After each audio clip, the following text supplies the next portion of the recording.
could slow the spread of breast cancer cells. This is massive news. It is indeed. And joining us now to talk us through, talk through this fight, I should say, is the Associate Professor who began this study, Sloan. Good morning to you, Erica, and welcome to Today. Now, this particular drug is being used or is already used by Australian women. Can you just talk us through how it works at the moment?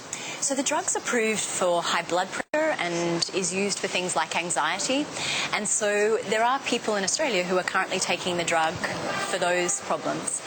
What we did was tested it in breast cancer and looked at whether the drug could be used to slow the spread of breast cancer. Yeah, and I don't want to put a downer on things here, Erica, but look, let's face facts. This killed 3,000 women last year in Australia, Australian women. How will this breakthrough, if it comes off, how will it help sufferers?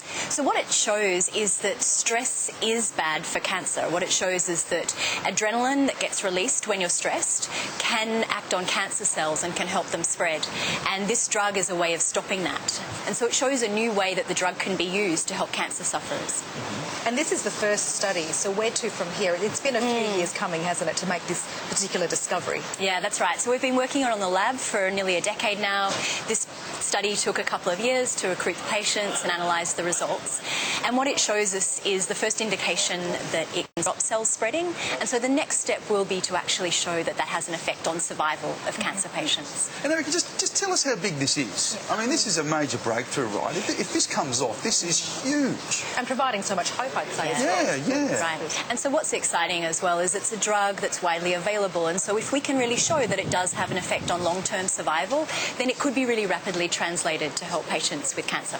Yeah. As you said, many more years, I guess, to look into this particular drug to help treating breast cancer. But could we see it approved? Or what's the process from here? How long will it take potentially to get it approved to become a breast cancer treatment? So the next step will really be to show an effect on survival, and that will take a few years. But then what we would envisage is that this could be used in combination with existing treatments. Okay, so a couple of years away, perhaps? With a bit of luck, yeah. With a bit of luck. Yeah. And are you seeing as well, with this particular drug, could it also assist in other particular cancers as well? So there's evidence that it could work in other cancers, and we've some preclinical studies, and we're also working with teams overseas to look at this in pancreatic cancer. And so there's another trial looking at it in colorectal as well. Fantastic. So yeah, we hope it could have lots of applications for patients with cancer. Fingers crossed.